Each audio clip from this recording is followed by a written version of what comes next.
Method Acting and How It Applies to You by Caleb Morse. I want you to take a moment, relax yourself, and close your eyes. Yes, I am being serious. Close your eyes. Think back to a specific time in your life where you were absolutely stressed out about something.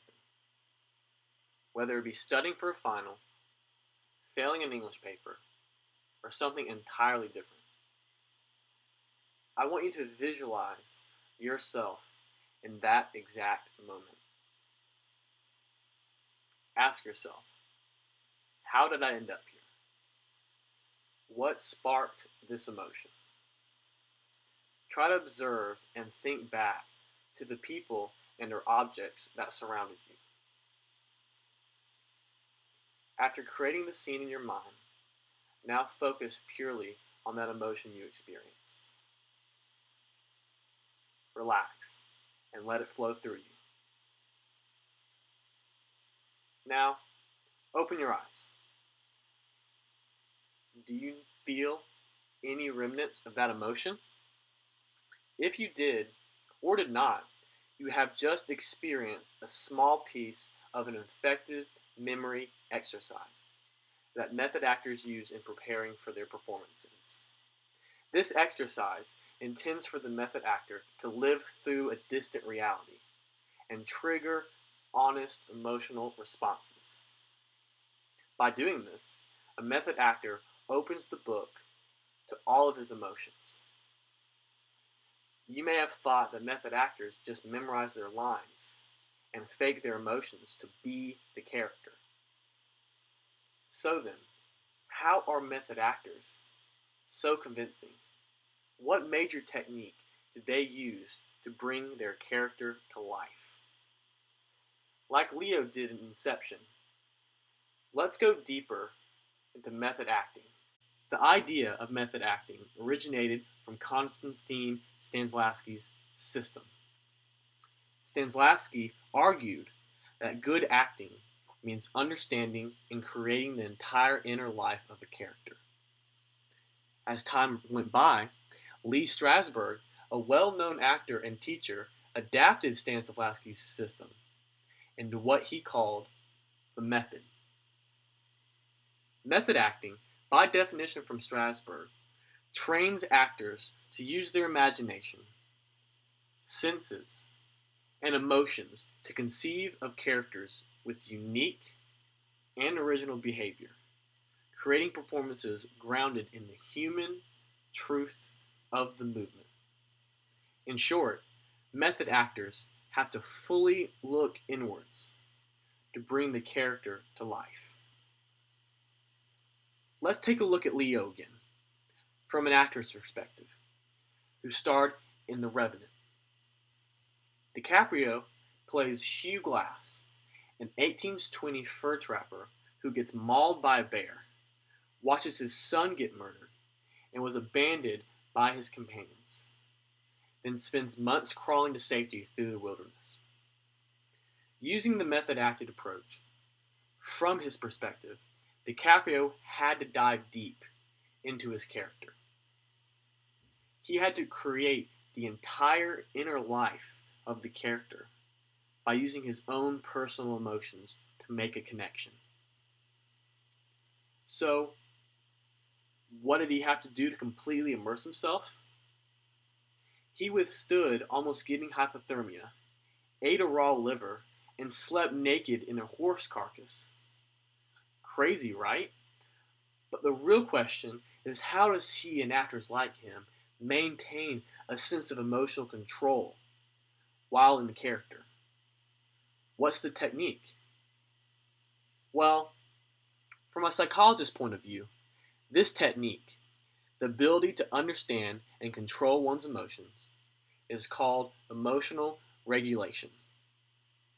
Dr. Goldstein, a psychologist focused on acting, explains how emotions are sometimes useful and desirable. There are times when people need to change or modify their emotions, and the strategy they choose to do so can be adaptive or dysfunctional.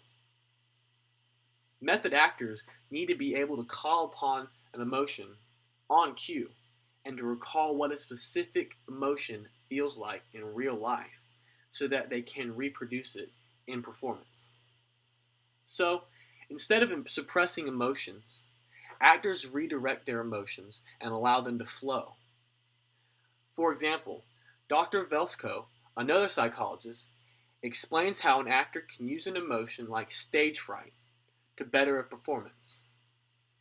She expresses how stage fright can actually contribute to an actor's body being active, to the actor being awake and ready, now focused on the task.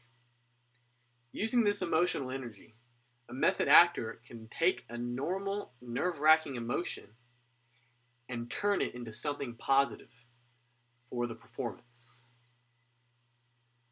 Now that we know more about method acting and how convincing they are, and their technique of emotional regulation, the burning question still remains.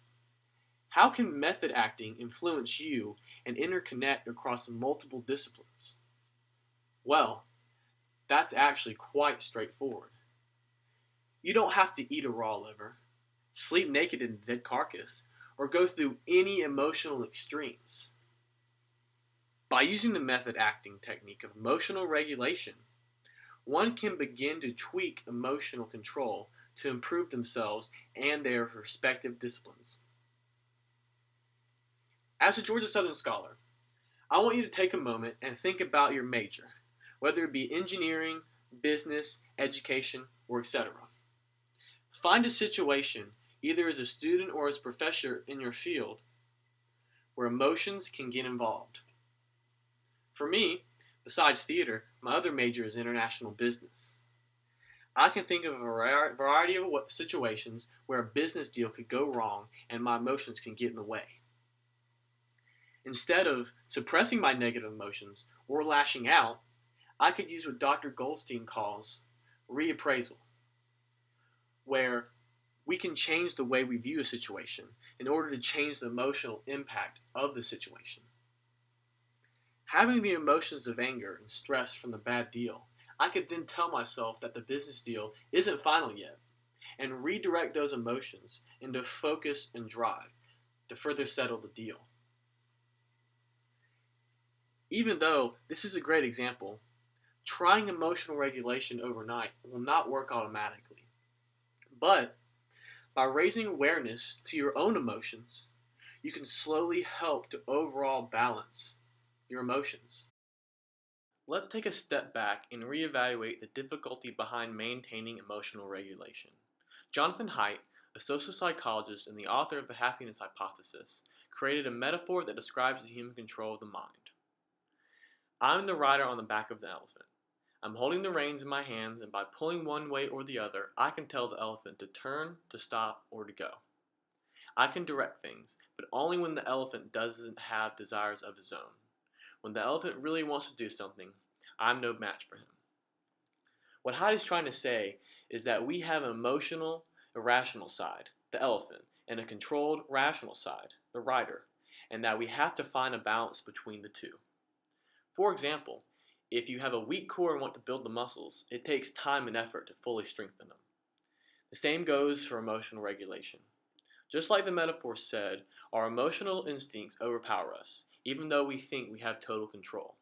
For actors, emotional regulation is easier to build, but for people outside the discipline, it takes more effort to be balanced.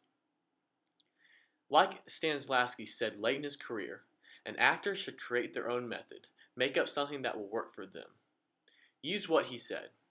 As of now, psychologists are still researching if there are any specific emotional regulation strategies. If they do find any, make up something that will work for you, in your personal life and in your discipline.